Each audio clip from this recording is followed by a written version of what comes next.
This is going to be my first reading of Jon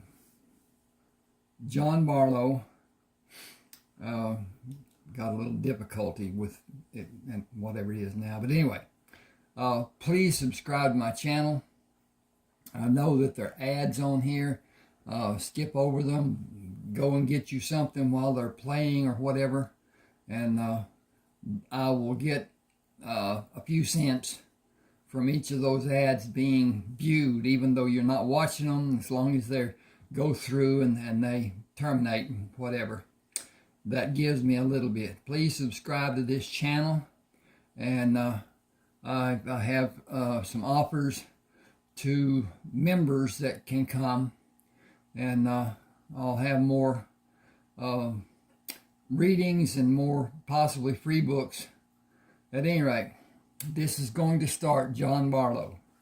Birth, the constant continuation of life. It brings such a wonderful, miraculous event and joy-filled occasion. My emergence into this world was not such a celebrated event.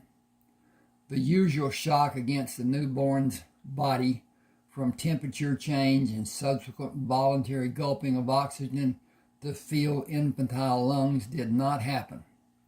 I did not scream a protest or flail my limbs. I remained limp, without body functions. I was not considered to be among the living. From habit rather than need, Dr. Andrew Halbron clamped off my umbilical cord and removed my attachment to my mother. Chance is all we are guaranteed in this sojourn we call living, and chance had all but stopped the life-sustaining blood flow to my body. Animals lay eggs, and through incubation the miracle of birth occurs. Eggs, or a single egg, are carried inside a natal sac in some animals, and the miracle of birth occurs. The newborn is mostly silent during the process, and afterward declares to the world how upsetting being taken from the secure confinement of the womb is. With pitiful protest shouted as vigorously as our newborn lungs will allow. The same life support cord leading from my mother to my body became my greatest enemy. It was tangled around my neck and decreased the blood flow to my body as I moved down the birth canal. My heart refused to beat as it normally do during the birthing process, and the breathing reflex was not achieved by the sudden shock to my system. My death relieved the responsibility of persons who would be burdened by a newborn in constant need of care without a mother. It was to be a major disappointment for some people, although welcomed by others. There were no bounds formed for me. Sorry about that. There were no bonds formed for me, only fantastic expectations of future developments. My death was not as startling or unacceptable for the people waiting downstairs as my mother's hemorrhaging during my birth would be, which is misunderstood and difficult to accept. People generally believe it cannot happen with a physician in attendance to prevent it. The medical professions are fully aware that internal bleeding is often not detected until time for deterrence and needed action is a thing of the past. Such is the case for my mother. A few minutes after my limp form was released from the secure confinement of her body, she ceased to live. I got to change pages here. My mother's young friend, My mother's young friend, Clarissa, was assisting Dr. Halbron in the upstairs room of the brothel, where my extraction and demise both occurred. After Dr. Halbron assessed my living conditions as terminated, Clarissa asked what he would do to start my bodily functions. When he conveyed his opinion that I was forever deceased, she interceded. What will start his heart beating? Dr. Halbron shook his head. He is lifeless and will remain so. I don't know how long the blood has been shut off from his body. It may have occurred during the delivery, or it may have been some time before the delivery began. The delay of his breathing and his blood coursing through his body is questionable because he was not discolored. Even now his skin tone is pinkish, but his life functions are terminated from lack of blood to bring him oxygen. He is dead. Clarissa spoke in a tone that chilled the good doctor. He is still pink, as he should be at this point in his existence. Dr. Holloman was frustrated with her insistence. He has no existence. Clarissa ignored him. Do anything that needs to be done and start his life functions now. His father is downstairs in that group of men. No one knows who the real father is, and all will claim him in secret, inside the confines of this house. They are gathered here and waiting for their child. You see those men. They are the strongest leaders in this city and the most powerful men in this state. I will take their son to them in a short time. Bring him back. Start his life again now if you care anything about your own life. To walk out on the balcony and say both mother and child are dead is not going to be my lot in this life. I will not be treated as badly as you, but I would not bet a plug nickel on either of us seeing another sunrise unless I have a living, breathing son for them to see and celebrate his living for them and for his mother. Dr. Halpern wrung his hands. I don't know what to do. I don't know if his heart will even respond. He needs electrical stimulus to make it active. Do it. He protested. I don't have anything to cause a shock to it, and I don't know if it even work should something be rigged to cause the shock that his heart needs and how it should be regulated. He is only a tiny baby. A standard electrical charge will burn flesh. A standard electrical charge will burn flesh. I have no way to help him or myself. Excuse me just a second. I got a I'm affected by pollen and crap. Clarissa pulled the chain to switch off the electricity to the hanging light socket.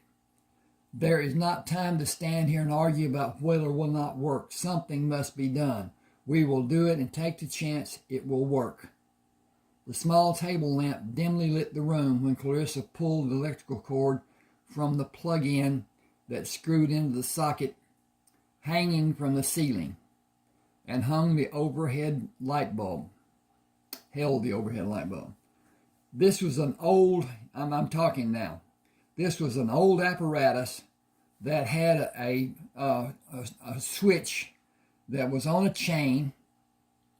You could put a light bulb in it and then screw it into the light bulb holder that was normal, and then be able to turn the light off and on using that chain.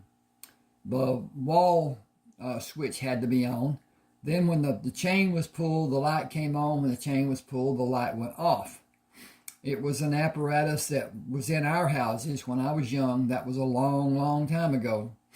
At any rate, let's go back here, and here we go.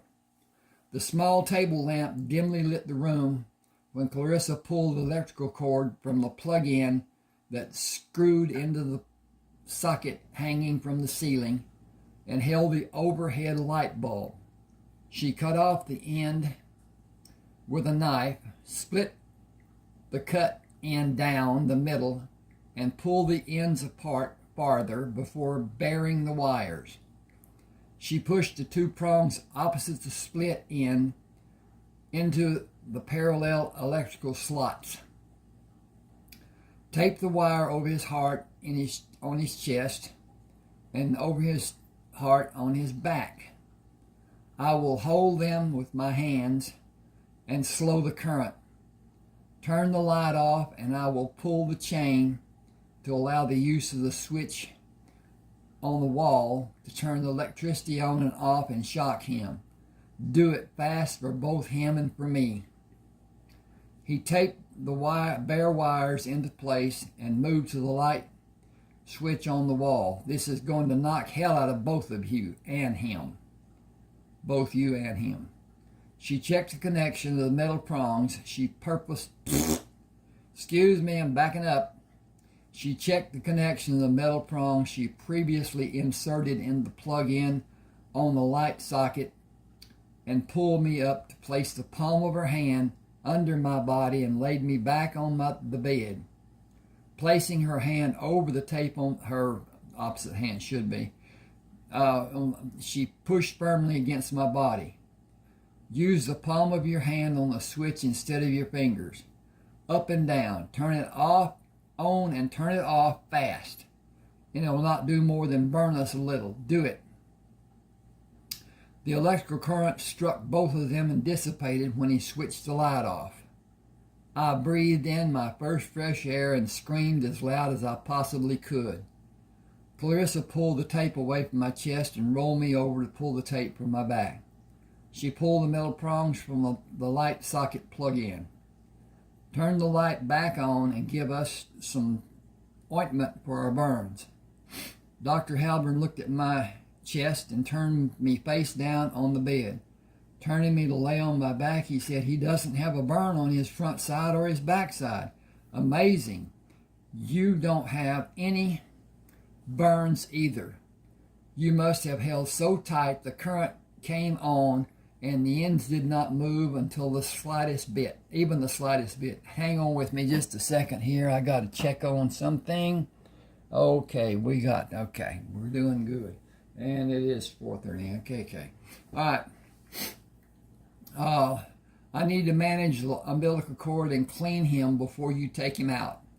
You need to be aware he will probably be retarded as long as he went without oxygen. Excuse me again. Clarissa said he will not only not be retarded, he will do better than every one of his classmates. She paused. I will tell everyone downstairs what has happened and come back to get him. There will be sadness because Francis died and joy that John lived. His name is Jon Bartleaux after his mother. Clarissa announced my arrival and my mother's passing and came back to take me downstairs to be welcomed. Madam took me from Clarissa and allowed everyone to see me. I was entering college before I learned that Madam's name was Charlize Thibodeau. She was my legal guardian and my legally adopted parent. She was never affectionate with anyone as far as I knew. Until I could walk, she carried me and tended to my needs, or she had someone tending me. If I was not in the playpen, the center of the great room, or sleeping in my crib in the upstairs corner bedroom, I was never alone. Someone was always nearby to be able to see me if I had a need. Where am I? Okay.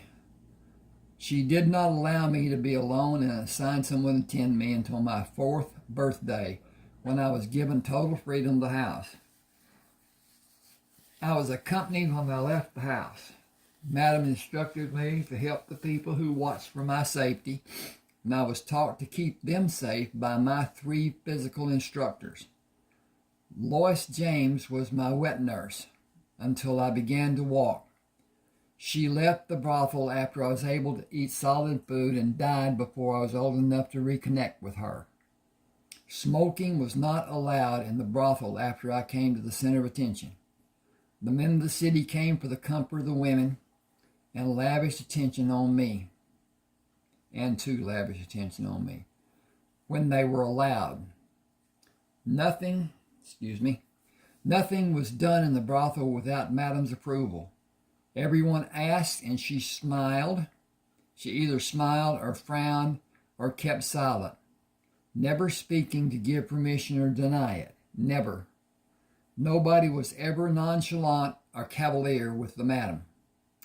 Her smile was a lustrous approval. Her frown was an undesired condemnation. Her laughter was not permission for anyone to join her in her merriment. She was apart from the others who came to the brothel and the women who lived there, except with me. I was the first consideration for everyone who came there. She demanded it. No righteous behavior was tolerated. I was protected in every way possible. My well-being was assured by everyone. Second to her concern and her demand for my well-being was my education. I always had illustrated books, and I began reading books given by everyone who came to the house between my third and fourth years. The books were always given. Madam did not allow anything to be loaned to me to be taken away at a later time. Nothing was ever taken from me that I can remember. Nothing was allowed to be accessible to me that I could not hold and keep as long as I wanted. Madam's quarters were private. Her bedroom was mine. My bedroom was mine alone. All the other rooms were part of the brothel. Madam's and mine were not. They were off limits, and they were simply respected. Every woman in the brothel had responsibility for me, as Madam permitted or assigned. Doors were never locked, and I was permitted complete freedom except when someone was sleeping or if the door was closed. Even during the intimate times when the business of the brothel occurred, the doors were never locked. I did not open a closed door or ask permission to enter. Madam never disciplined me. She did not need to. I knew from an early age to seek her approving smile. The chill that prevailed the house when she was distraught was palpable. I did all I could to please her, as everyone did. When her mood was pensive or brooding or truly dark, she was left strictly to herself by everyone. I always waited for her to come to me the few times I could remember something being amiss. She managed everything her life, in most cases, apparently without consideration. She managed a business that was approved of by some, but those people did not voice a disapproval publicly. I got to go back. She managed a business that was not approved of by some, but those people did not voice a disapproval publicly. She was well known in New Orleans, and with an approval or not, she was honored and respected. She managed the brothel, but she did not participate in the intimate functions of the business.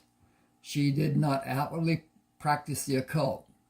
Yet everyone who did asked her blessing and alerted her to any impending incident in the city. I was educated by everyone who the madam allowed, which included several people who practiced. I came to believe those that did practice were afraid of her. I was never told why. It was simply not a matter for discussion. Everything else was openly mine to be acknowledged and answered when I asked. Segregation was strict during my childhood days, but people of all walks of life came to her small office on the porch of the house. They would knock and wait for her to come outside for their meeting. Money often changed hands, and I knew she kept money in the office. But as with every other door, the office was never locked. There was never a problem. It was not allowed, and she owned the property in the 6-block area in every direction around the brothel, and her tenants made certain there was never a problem. My life and my security was enhanced by Madam's protection of me and those people who were with me, and by the prominent people who were known by her. I believe I could not have been held accountable for anything I did short of a major crime. I never tested that theory, out of respect for everyone who favored me. The men who came to the brothel were always known to be strictly ignored by the neighbors. In my younger life, I believed that there were other reasons the privacy of the patrons were held so strictly. As my knowledge of the practice grew, I came to know there were other reasons. Many of the men who came to the house practiced and gave support to those who were known to be strong in the practice. Judicious silence was rewarded with good health, and at times actual help in some form when it was needed. Everyone concerned remained happy and healthy. I knew Madam was happy when she sang to me. Everyone knew when she was not happy. It was a rare occurrence when she was not. My attending public school began with a thud. For some reason unknown to me, a fifth grader named Marvin Bledsoe hit me several times. He bruised my left eye and bloodied my nose while we were on the playground at recess. The principal, Mrs. Clavier, drove me home and reported the incident to everyone in the house with a loud reproach of Marvin and acknowledgement of his punishment, both at the school and his home. She begged the forgiveness of the madam, to no avail. The madam took Miss Clavier's arm in her hand and forcibly walked her to the door.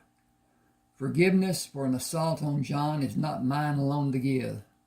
Neither is exoneration. Influential people will visit him. The damage done will continue to be obvious for many days. I cannot fathom the reactions his being harmed or the actions which will certainly follow. There will be a large degree of both, I'm sure. I will tell of your kindness after the act was undertaken, but his safety will come under scrutiny, and I cannot begin to predict the repercussions. I am certain there will be many which I am unable to prevent. John is not allowed to fight. That does not mean he is not able to fight or preclude his being safe from anything like this happening again. You will need to explain why Marvin Bledsoe was on the playground with children much younger than he is.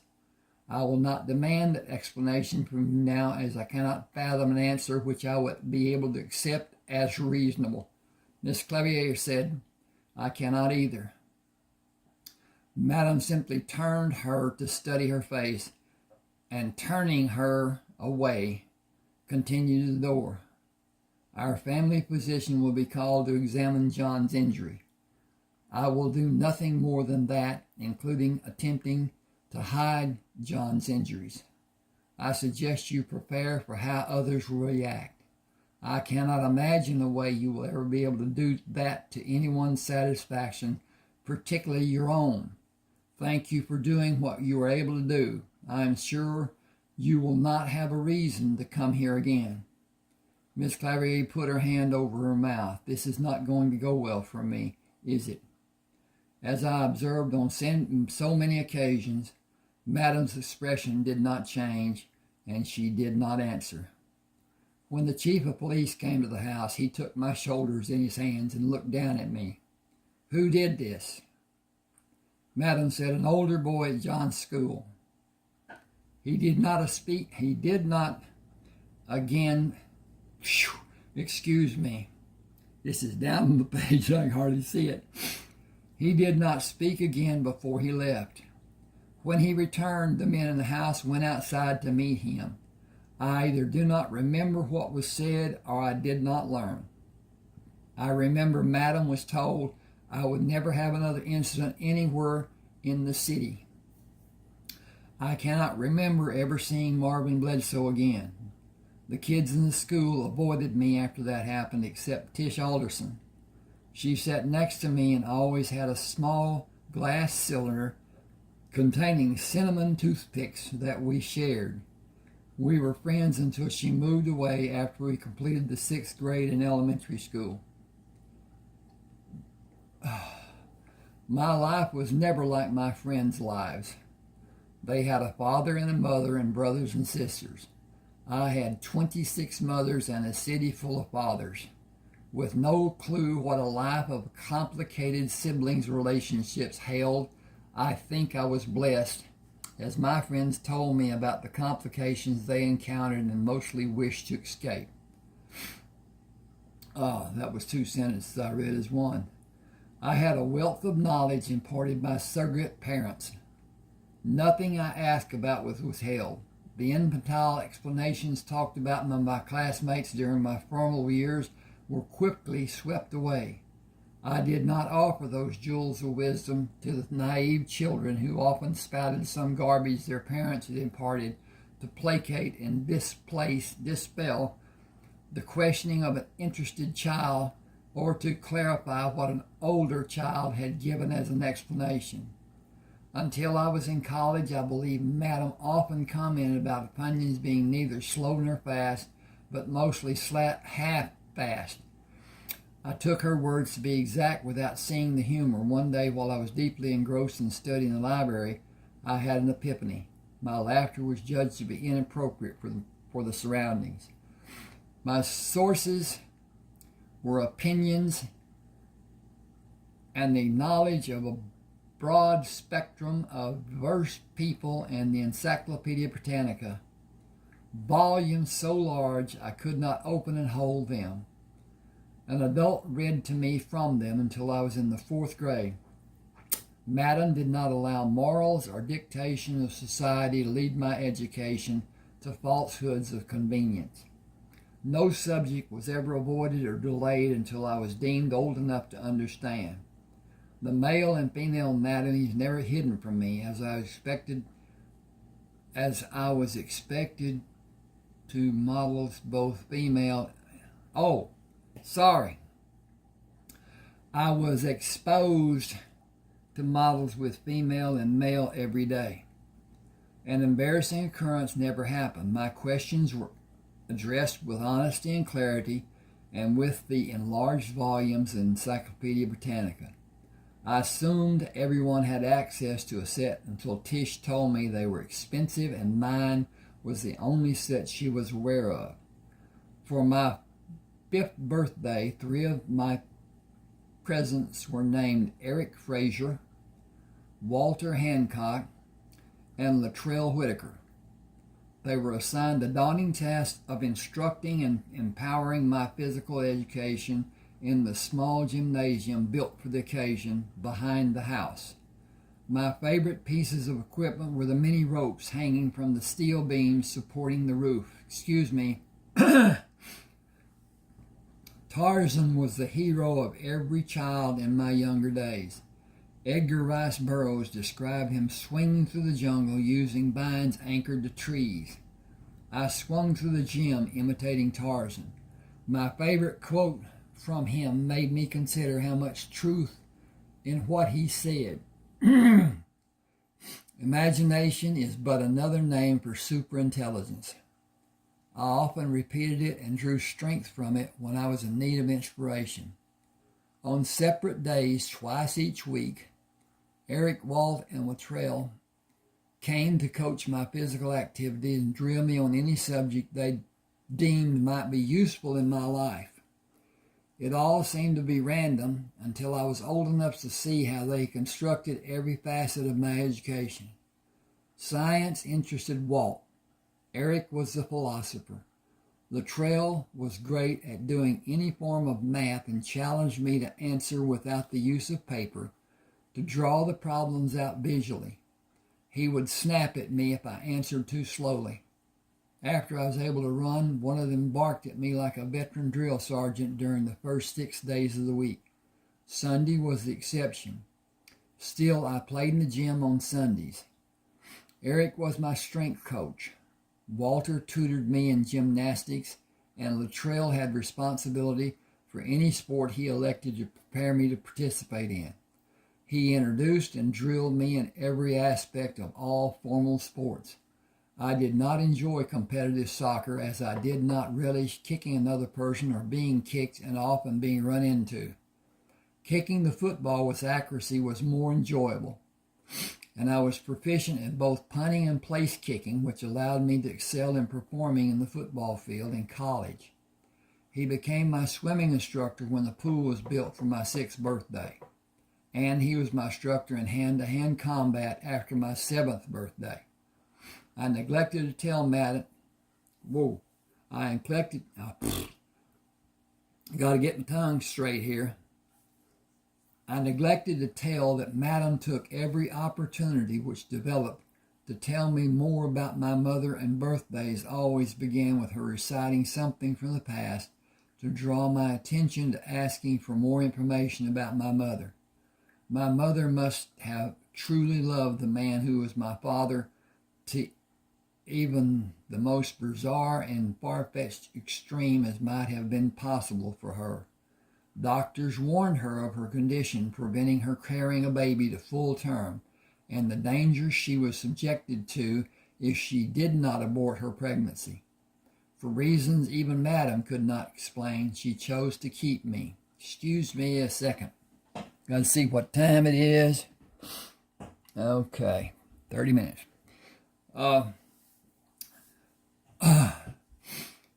This media restricts time limits on videos. I don't have a clue what that restriction may be, and so I try to keep it down way less than an hour. And this is 30 minutes, so I've got another 15 minutes or so that I can do this, and 20 or whatever. I have not been warned or canceled or anything up to this point, so I'm trying to keep it down. That's the reason I keep looking at the time. At any rate, keep me. Anytime someone spouts off advocating abortion, I am reminded that they were already born. I question how fervently they would have advocated their own abortion had they had the opportunity. Nah, I do not believe that for a single second. Got to turn. Science declares the world to consist of a structure of electrons, neutrons, and protons. I believe they admitted an extremely large class designated as morons. My mother was a very thoughtful person toward other people as well as the makeup of the world she was born and grew to adulthood in. She did not espouse any worthy causes. She kept her own space and tidied as much as was possible for her. She was demanding of the men she entertained. No wham bam, thank you, ma'am. She required that a relationship be built before any favor was given, and the relationship was strictly platonic. The men also told me about my mother. Every other woman in the brothel was a professional. They did not allow emotions. Strictly business, and the more business they had, the more profit they had. None of them allowed and demanded emotional involvement with the Johns, as my mother did. She was the favorite of the regulars for the same reason. Most of the men waited hours for her, enjoyed games to pass the time until their attention was drawn away by my mother.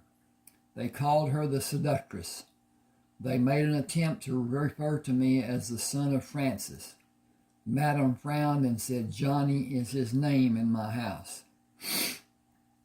I believe she was being respectful mother, but also of Lois. The men were not allowed to give me money except at celebrations, and Madam picked me up to help me drop it in a large brown piggy bank after I enjoyed having it a few hours. Gratuities for any act I performed were mine to keep, but as soon as I left it out to be seen by others, Madam deposited it in the piggy bank. It was safe inside the house, as there was never a theft. I believe she attempted to teach me to be careful with my possessions. They were very successful lessons, if that was her intent, for they served me well in my later life. I began swimming in the public swimming pool and visited homes that had pools. While visiting one day at a very wealthy family's house, I heard the word bastard for the first time. A young girl very innocently asked me if I was a bastard. I told her I did not know what the word meant, to which she told me she did not either. She overheard her mother say I was a bastard. We played in the pool the whole afternoon without seeing her mother. The trail was my sounding board for any noxious, pernicious, unpleasant, and injurious phrases. He explained the word bastard to me to be the absence of a parent. I was young and naive and took his explanation at face value without question. I referenced the encyclopedia to learn what the word meaning truly was and the connotation of the word as it applied to me.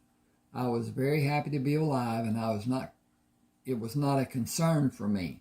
I never felt it was harmful to me, so it was never a problem. Several of the men wanted to be my legal father and adopt me, but Madam merely smiled.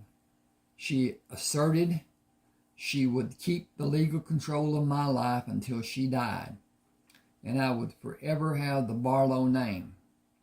I did not change the name of my business for that reason. During my 13th birthday party on May the 8th of 1923, I was blindfolded and taken outside to see a new Oldsmobile parked on the street. Madam took the blindfold off and said, "Happy birthday." I said, "Thank you all. Are we going for a ride in this new car?" She smiled. "It is your birthday present from all of us, but you will not be able to drive it outside of the neighborhood." The driving permit I was given in June stipulated a licensed driver was to be seated as a front seat passenger until I was 17 and received a valid driver's license. I was not allowed to ask someone to ride with me. Madam instructed Eric, Walt, and Luttrell to remember their duties. They never questioned her reasoning. I did not either, and happily drove around the neighborhood without an incident or having anyone ride with me. I did as I was accustomed and learned through the trial and error, being careful to avert an accident by slow movements and quick lessons. My business ventures before my 14th birthday. My business ventures began before my 14th birthday. I had been visiting the docks with my friend Brian Castro in his car since spring arrived in New Orleans. We would park and move through the workers on the docks. Brian's father held the office of local secretary for the Longshoremen's Union. The dock workers had known Brian since he was a small child, but he was not allowed to freely roam the docks until the year before his 15th birthday. His dad arranged a birthday cake and a surprise party for him on the dock. I kept Brian away until the arrangements were completed. I went too far in my page turning. The candles on the cake were burning brightly, and the men were hidden to surprise him. I had Mr. Castro's attention from my birth on a weekly schedule. I am sure Brian did not know about his father's nighttime visits, or if he did, he kept it to himself. I never knew if Brian had a mother. He never spoke of one, and I was never invited to his home. I am also positive Madam would have frowned if I had asked to go there, as she did so many times when I asked about visits until I ceased asking. When I casually mentioned the many times it happened to Luttrell, he said, "Nobody needs to hit you with a brick. You are a quick study, and if you take a lesson from your experiences to make sound decisions, life will not be able to bang you around as much as some of us have been treated." I was not able to use the advice Luttrell gave me on my first business venture to avert a near disaster.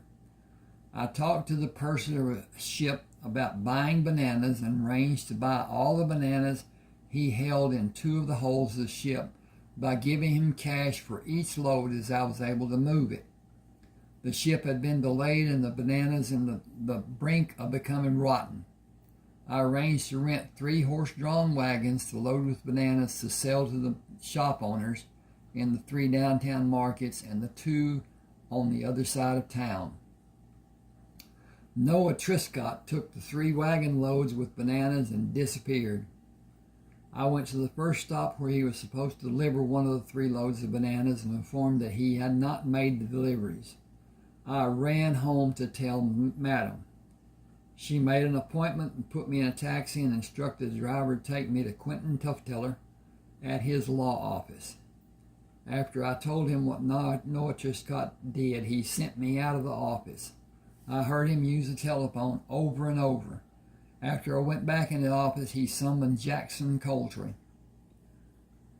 Take John with you to the pier and wait for Noah Triscott to bring the empty wagons and continue loading the bananas from the ship. It will be late this afternoon before the bananas are distributed properly.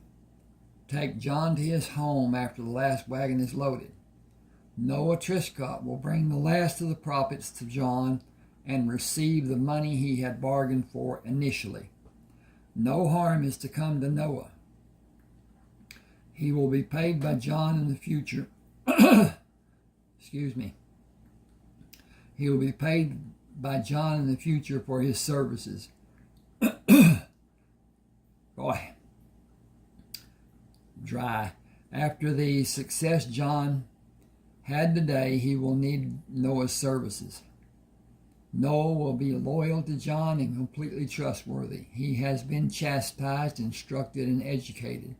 He will be an asset for both of you in the future. I think Mr. Tufteller, didn't see that A. Excuse me. Let me get a drink. Just give me a minute here. I think that may help me immensely.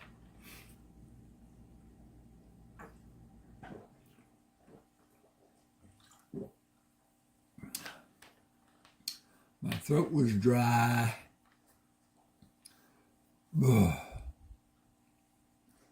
I think Mr. Tufteller left with Jackson Coltrane. Mr. Tufteller is very stern. I have never seen that side of him before. Jackson looked straight ahead. He was mad clear to the bone. Noah will get his money from you and help you in every way you desire at any time as long as you desire. He is lucky to still be living. He was only trying to get more money from you. If he had actually stolen from you, he would have just disappeared and never been seen or talked about ever again. He did not try to hide, so he is still alive. He can count his lucky stars by Miss Clarissa wanted more from him, but Mr. Mr. Quentin asked her to allow him to handle Noah. Noah is one lucky fool. You won't have any more problems dealing with him. I remained silent until we arrived at the pier, but I wonder why Miss Clarissa was involved. Jackson stayed with me through the afternoon, collected the money from Noah, and paid for the loads of wagons as they were brought from the ship and loaded into the wagons. It was growing dark when Jackson drove me to the brothel. He tied the horse and came inside to talk to Madam, and later went upstairs with Madeline. I had to figure that out. Noah brought the cash he was given in payment for the last loads of bananas. He carried it in a bulging brown paper shopping bag, with one hand under the bottom of the bag and the other keeping the bills from blowing out of the open top of the bag. I took the bag to the table in the kitchen and dumped it out in a manner that did not allow us to move off the top of the table. Did not allow it to move. Noah and I counted the bills, placing them order stacks in both ends of the table, and wrote our count on the paper beside the stacks. We switched ends and counted what the other had previously counted. It took more than an hour to make an accurate count of the money. I had more than 8 times as much money as had that morning after I paid Noah. Jackson came the next morning and joined me for breakfast. We will take your money to Iberian Bank to deposit it. When you buy from the ships again, you will write a check for the complete load and date the check for the following day. The bank will guarantee your check, and you will have a letter of credit for the men from the ships to see. You will give checks for every phase of your ventures and pay the required taxes. New Orleans people are talking about your enterprise with bananas. When you make more ventures and add more money to your account, it will be a matter of public record. You must protect yourself from violating federal laws. Mr. Quentin's firm will prepare tax forms for you until you're 18. You can hire another firm when you're 18 or continue with Mr. Quentin's firm, paying an annual fee as a legal retainer of the firm. I recommend that you retain the firm. Jackson waited for me in the lobby of the bank while I was in the office of Charles Phillips, the bank president. "Good morning, Mr. Bartleaux. I have taken the liberty of opening a checking account and savings account in your name. All that is needed is your signature on the account cards and the letter of credit. I advise you to deposit a major amount of your capital in the savings, as it will accrue interest. I had a form prepared for your signature giving me authority to take capital from your accounts as may be needed. Balances will be constant as the law states in this procedure. I will only act on your behalf, and all the assets will continue in your accounts." Okay, I back up here. I was able to act in this manner under the laws of the state of Louisiana, supervised by the Tefteller law firm, until your 18th birthday. You will be required to act for yourself after that day. I trust this arrangement is to your liking. I was both surprised and happy. It is more than I expected, and is very much to my liking. Thank you. He smiled for the first time. It is my pleasure to see you doing so well. Just a minute, please. Yep. Okay. To see you doing so well. You have established yourself as a valued individual with the men who run the ships. The fact that you have ready cash is a fortunate circumstance for both you and them. They know you are able to buy from them when they bring loads of food from Mexico and Cuba and South American countries. They usually wait for locals to purchase small amounts to sell in return for more when the first purchase is sold and the needed money to buy more is in hand. You offer the whole of the ship's available load to be purchased and payment to be done in a single act. It will rejuvenate the process of the past. It will benefit everyone involved, particularly the people who purchased for their own consumption. The vendors will be able to charge less because they will have a knowledge of the amount that will be available to them, instead of making small purchases and the small sales they have been forced to implement in the past. Your involvement is beneficial to everyone. Continue as you have begun, and you will be quite wealthy by your 18th birthday. I looked up from signing the cards. "Wealthy?" He smiled. "Beyond your wildest dreams. I have dreamed a lot, and you will have it and so much more. We will both do well because we will both help each other and many other people. Your business will grow as you grow. Your business will enhance others' lives and enhance their livelihood. This establishment will guide your progression and guard your business and your safety. Go solely, and I will monitor your dealings. My men are watching to aid you if it is needed. I believe it is common knowledge that my men have your best interest protected." I'm going to stop now. Please subscribe to my channel. Hit that like button, and I will have a second part done in a few minutes. Thanks for being with me. Hope you enjoyed.